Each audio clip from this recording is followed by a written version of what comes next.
2021 में मैक्सिको के एक बीच पे 300 सी टर्टल्स को डेड पाया गया। कुछ साल पहले एक और इंसिडेंस ऐसा रिकॉर्ड किया गया था जहां पे बांग्लादेश के लॉन्गेस्ट बीच पे dozens of C turtles dead पाए गए थे। माना जाता है कि इन दोनों ही केसेस में सी टर्टल्स की डेथ का कारण प्लास्टिक था।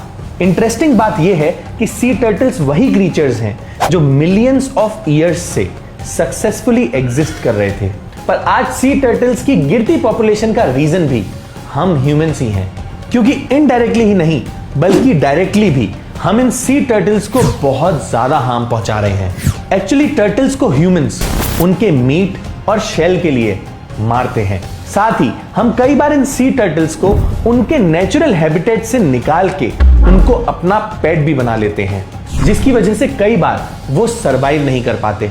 और शायद इसका बहुत बड़ा रीजन ये है कि हमें पता ही नहीं है कि इन सी टर्टल्स का हमारे प्लेनेट पे इंपॉर्टेंस क्या है। पर इनकी इंपॉर्टेंस समझने से पहले इन क्रीचर्स को थोड़ा अच्छे से जान लेते हैं। Amazing fact number 1, gender of C turtles is determined by the temperature of their nest. C turtles अपने एग्स ले करने के लिए एक सेफ प्लेस बनाते हैं जिसको नेस्ट कहा जाता है। और आपको जान के काफी हैरानी होगी कि सी टर्टल्स के बच्चों का जेंडर उनके नेस्ट के टेम्परेचर पे डिपेंड करता है। यस, वार्म टेम्परेचर्स जैसे कि 87.80 फ़ारेनहाइट के टेम्परेचर में पल रहे एग से फीमेल हैचलिंग्स निकलती हैं और इससे कम टेम्परेचर में पल रहे एग से मेल हैचलिंग्स निकलते हैं। और ग्लोबल वार्मिंग की वजह से नेस्ट का टेम्परेचर राइज हो जाता है, जिससे फीमेल टर्टल्स की पॉपुलेशन बहुत ज्यादा बढ़ रही है और ये एक बहुत बड़ा इम्बैलेंस क्रिएट कर रहा है। Amazing fact number 2, sea turtles are an ancient species. माना जाता है कि कई सारे सी टर्टल्स के ओरिजिन का एविडेंस 230 मिलियन ईयर पहले के पाए गए हैं, जो कि टर्टल्स को one of the oldest and most ancient creatures on earth बनाते हैं, which is absolutely amazing. Amazing fact number 3, sea turtles can hold their breath for 7 to 8 hours। C turtles पानी के अंदर सांस कई घंटों के लिए रोक सकते हैं, और वो सांस कितनी देर तक रोक सकेंगे ये उनकी एक्टिविटी पे डिपेंड करता है।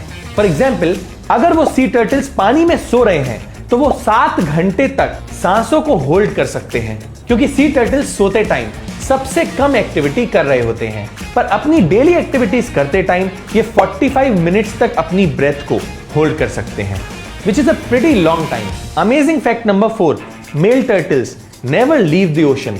एक बार एग से निकल के सीज एंड ओशंस में पहुंच जाने के बाद मेल टर्टल्स ऑलमोस्ट कभी भी वापस बीचेस पे नहीं आते हैं। फीमेल टर्टल्स को बीचेस पे एग ले करने के लिए आना पड़ता है, पर ऑब्वियसली मेल्स को ये जरूरत भी नहीं पड़ती, क्योंकि मेल टर्टल्स को ज्यादातर लाइफ एक्टिविटीज जैसे कि खाना, रहना और सोना सब सी और ओशन में ही हो जाता है। अमेजिंग फैक्ट नंबर 5, सी turtles cry out salt. Salty habitat में रहने की वजह से सी टर्टल्स के अंदर भी काफी अमाउंट में सॉल्ट जाता है, और इसी एक्सेसिव सॉल्ट को सी टर्टल्स अपनी बॉडी से निकालने के लिए हेल्प लेते हैं अपनी आईज की। एक्चुअली अपने इवोल्यूशन के प्रोसेस में सी टर्टल्स ने अपने आईज के कॉर्नर में स्पेशलाइज्ड ग्लैंड डेवलप कर लिया है, जिसका नाम है लैक्रिमल ग्लैंड्स। इस ग्लैंड से उनकी बॉडी में प्रेजेंट एक्स्ट्रा सॉल्ट बाहर निकलता है और हमें ऐसा लगता है जैसे कि वो रो रहे हैं। सी टर्टल्स कितने अमेजिंग क्रीचर हैं ये तो हमें पता चल चुका है, पर अब समझते हैं कि हमारे प्लेनेट पे इन सी टर्टल्स की इंपॉर्टेंस क्या है। Importance number 1, sea turtles are important for marine ecosystem. Sea turtles की अलग अलग स्पीशीज ओशंस में अपने रहने के तरीके से नेचुरली एक बैलेंस क्रिएट करते हैं। फॉर एग्जाम्पल, हॉकबिल स्पीशीज के ये टर्टल्स कोरल रीफ्स की डाइवर्सिटी को बढ़ाने और उनको जिंदा रखने में हेल्प करते हैं, क्योंकि हॉकबिल टर्टल्स ओशन में प्रेजेंट स्पॉन्जेस नाम के क्रीचर को खाते हैं, जो कि कोरल रीफ के कॉम्पिटिटर्स होते हैं। अगर हॉकबिल टर्टल्स इन स्पॉन्जेस को नहीं खाएंगे तो एक्सट्रीमली इंपॉर्टेंट कोरल रीफ की पॉपुलेशन काफी कम हो सकती है, और ये एक बहुत बड़ा प्रॉब्लम बन सकता है। Importance number 2, sea turtles are good for beaches. Sea turtles अपने एग्स ले करने के लिए बीचेस पे आते हैं, जिसमें से कई बार एग्स हैच नहीं हो पाते और बीच पे ही टूट के फैल जाते हैं, और टूटे हुए एग्स एक्चुअली बीच के लिए बहुत ही इंपॉर्टेंट रोल प्ले करते हैं। एक्चुअली ये एग्स न्यूट्रिएंट से भरे होते हैं और इनके बीच पे ही टूट जाने की वजह से न्यूट्रिएंट्स बीचेस पे ही फैल जाते हैं और बीच साइड उगने वाले ग्रास और वेजिटेशन को सपोर्ट करते हैं, जिसके बिना बीचेस के इंपॉर्टेंट वेजिटेशन और ग्रास को उगने में प्रॉब्लम हो सकती है और साथ ही कोस्टल इरोजन के चांसेस भी बहुत ही ज्यादा बढ़ सकते हैं।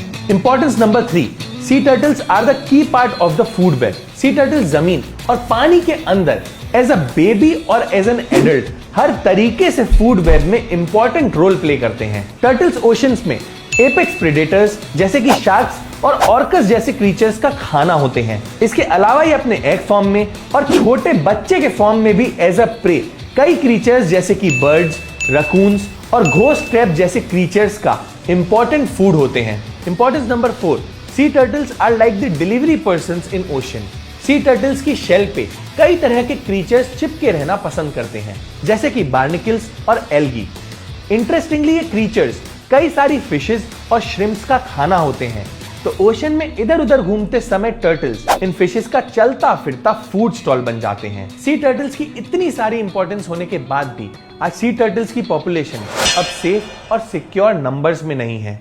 आज सी टर्टल्स की ज्यादातर स्पीशीज अपने एग्जिस्टेंस के थ्रेट में है और ये आज सरवाइव करने के लिए भी स्ट्रगल कर रहे हैं। और सबसे दुख की बात तो ये है कि इन सी टर्टल्स के बारे में ज्यादातर लोग जानते तक नहीं हैं। तो हम इस वीडियो के थ्रू एक अवेयरनेस फैलाने की कोशिश कर रहे हैं कि ज्यादा से ज्यादा लोग जाने कि सी टर्टल्स की इंपॉर्टेंस कितनी ज्यादा है।